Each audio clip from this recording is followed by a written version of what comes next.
हरे कृष्णा। पौष मास की अंतिम कथाओं में आप सबका स्वागत है। आज हम श्रवण करेंगे पौष मास कथा श्रृंखला में राजा ययाति के आगे के जीवन का।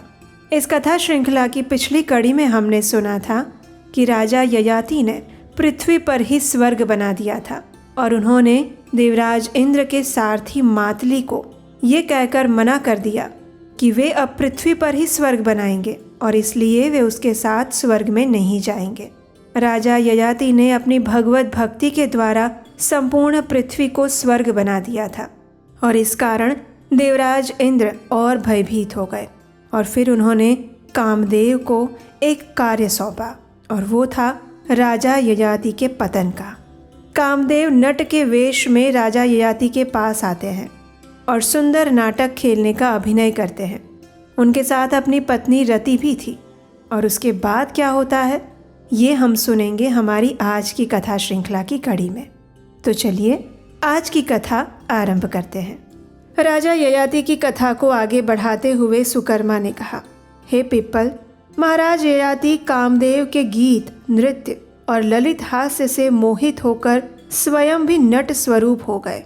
वे मल और मूत्र का त्याग करके आए और पैरों को धोए बिना ही आसन पर बैठ गए और ये छिद्र पाकर वृद्धावस्था और कामदेव ने राजा ययाति के शरीर में प्रवेश कर लिया।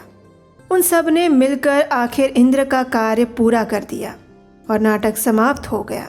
सभी लोग अपने अपने स्थान में चले गए और उसके बाद धर्मात्मा राजा ययाति, जो कि महान विष्णु भक्त थे, जिन्होंने स्वयं पृथ्वी को स्वर्ग बना दिया था, वे स्वयं जरावस्था से पराजित हो गए।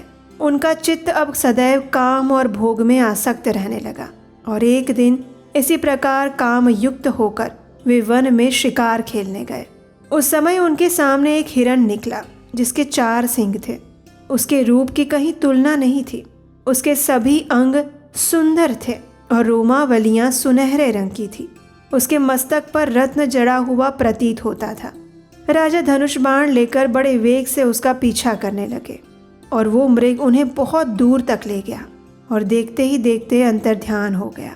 उसी क्षण राजा को सामने नंदन वन के समान एक सुंदर अद्भुत वन दिखाई दिया।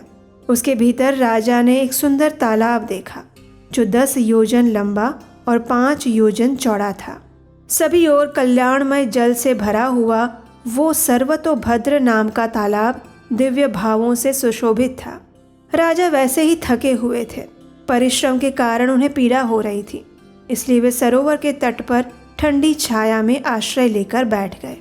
कुछ देर बाद उन्होंने स्नान किया और कमल की सुगंध वाले सुवासित जल का पान किया और उतनी देर में उन्हें अत्यंत मधुर स्वर में गाया जाने वाला एक दिव्य संगीत सुनाई पड़ा। राजा तुरंत उठकर उस स्थान की ओर चल पड़े जहाँ से वो ध्वनि आ रही थी।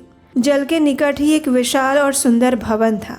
उसके ऊपर बैठकर रूप, शील और गुण से सुशोभित एक सुंदर नारी मनोहर गीत गा रही थी। वो अत्यंत स्वरूपवान थी। चराचर जगत में उसके जैसे सुंदरी स्त्री कोई नहीं थी। महाराज ययाति के शरीर में पहले ही जरा युक्त कामदेव का संचार हो चुका था और जब उन्होंने उस स्त्री को देखा तो वे काम अग्नि से जलने लगे।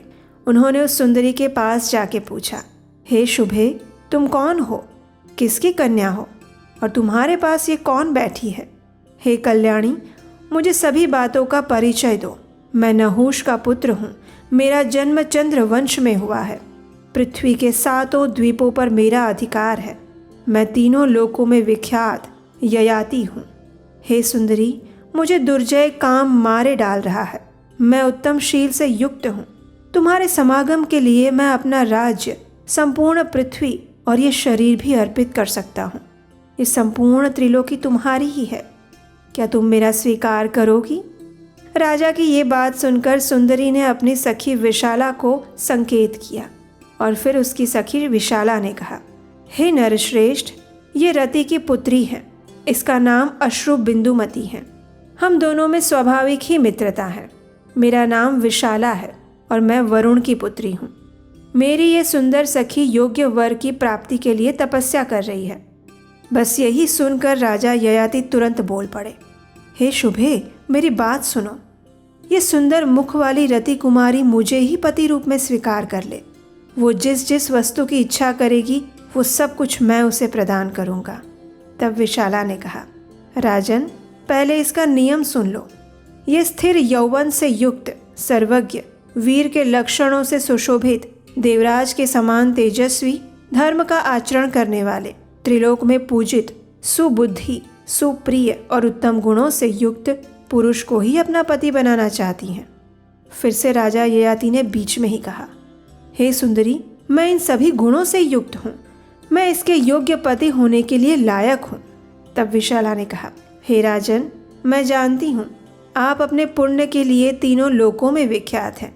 आपके अंदर वे सभी गुण विद्यमान हैं, बस एक ही दोष है जिसे मेरी ये सखी आपको पसंद नहीं करती। आपके शरीर में वृद्धावस्था का प्रवेश हो गया है, इसलिए अगर हो सके तो आप उससे मुक्त हो जाइए, फिर ये आपकी प्रियतमा बन सकती है। हे राजन, मैंने सुना है कि पुत्र, भ्राता और भृत्य जिसके भी शरीर में इस जरावस्था को डाला जाए उसी में उसका संचार हो सकता है। इसलिए हे राजन, आप अपना बुढ़ापा अपने पुत्रों को दे दीजिए और स्वयं उनका यौवन लेकर फिर से सुंदर बन जाइए। मेरी सखी जिस रूप में आपका उपभोग करना चाहती है उसी के अनुकूल आपको व्यवस्था करनी पड़ेगी, तभी वो आपकी प्रियतमा बन सकती है। ये सुनकर राजा ययाति ने बिना सोचे समझे कहा, एवमस्तु, मैं तुम्हारी आज्ञा का अवश्य पालन करूँगा। इतना कहकर राजा ययाति अपने काम भोग में आसक्त होकर अपनी विवेक शक्ति खो बैठे।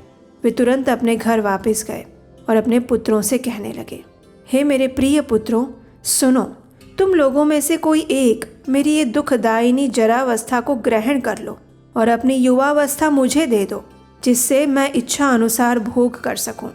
जो भी मेरी वृद्धावस्था को ग्रहण करेगा वह पुत्रों में श्रेष्ठ समझा जाएगा और वही मेरे राज्य का स्वामी होगा। उसको सुख संपत्ति, धन धान्य, बहुत सी संतानें और यश तथा कीर्ति प्राप्त होगी। अपने पिता की बात सुनकर सबसे पहले पुत्र तुरु ने कहा, हे पिताजी, इसमें कोई संदेह नहीं है कि पिता और माता की कृपा से ही पुत्र को शरीर की प्राप्ति होती है। इसलिए उसका कर्तव्य है कि वो विशेष चेष्टा द्वारा माता पिता की सेवा करे। लेकिन महाराज, यौवन दान करने का ये मेरा समय नहीं है, इसलिए मैं तो नहीं करूँगा। तुरु की बात सुनकर धर्मात्मा राजा को बड़ा क्रोध आया। उन्होंने उसे श्राप देते हुए कहा, तूने मेरी आज्ञा का अनादर किया है, इसलिए तू सभी धर्मों से बहिष्कृत और पापी हो जा।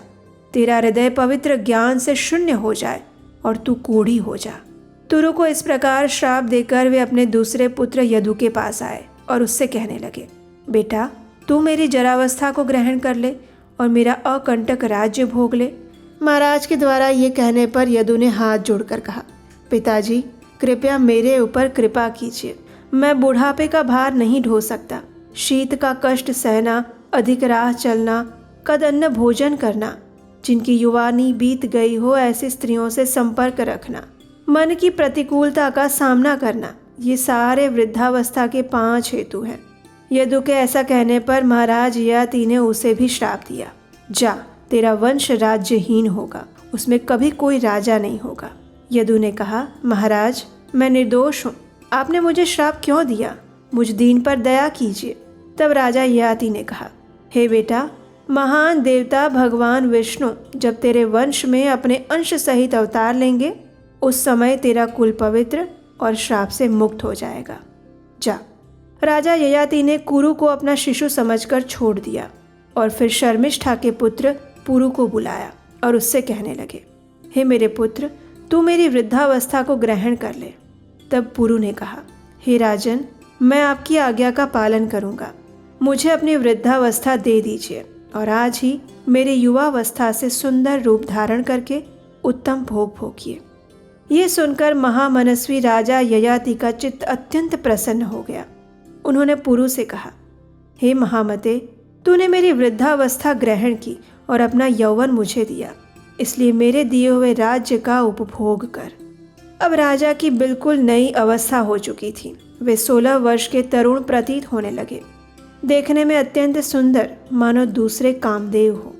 महाराज ने पुरु को अपना धनुष, राज्य, छत्र, घोड़ा, हाथी, धन, खजाना, देश, सेना, चंवर, व्यंजन सब कुछ दे दिया। धर्मात्मा नहुष कुमार अब कामात्मा हो गए थे और बार बार उस स्त्री का चिंतन करने लगे। उन्हें अपने पहले के किसी भी वृत्तांत का स्मरण नहीं रहा और वे शीघ्रता के साथ कदम बढ़ाते हुए अश्रु बिंदुमती के पास गए और उससे कहने लगे, हे विशाला, मैं प्रबल दोष रूप वृद्धावस्था को त्याग कर आया हूँ। अब मैं तरुण हूँ, अतः तुम्हारी सखी मुझे स्वीकार करे। तब विशाला ने कहा, हे राजन, आप दोष रूपा जरावस्था को तो त्याग कर आए हैं, ये अच्छी बात है, लेकिन अब आप एक दोष से लिप्त हैं जिससे ये आपको स्वीकार नहीं करना चाहती। आपकी दो सुंदर नेत्रों वाली पत्नियां हैं, शर्मिष्ठा और देवयानी। ऐसी दशा में आप मेरी इस सखी के वश में कैसे रह पाएंगे? जलती हुई आग में समा जाना और पर्वत के शिखर से कूद पड़ना अच्छा है, लेकिन रूप और तेज से युक्त होने पर भी ऐसे पति से विवाह करना अच्छा नहीं है जो सौत रूपी विष से युक्त हो। इसी दोष के कारण अब वो आपको पति बनाना पसंद नहीं कर रही है। तब राजा ययाति ने कहा, हे शुभे, मुझे देवयानी और शर्मिष्ठा से कोई प्रयोजन नहीं है और इस बात के लिए मैं सत्य धर्म के युक्त अपने शरीर को छूकर शपथ लेता हूँ।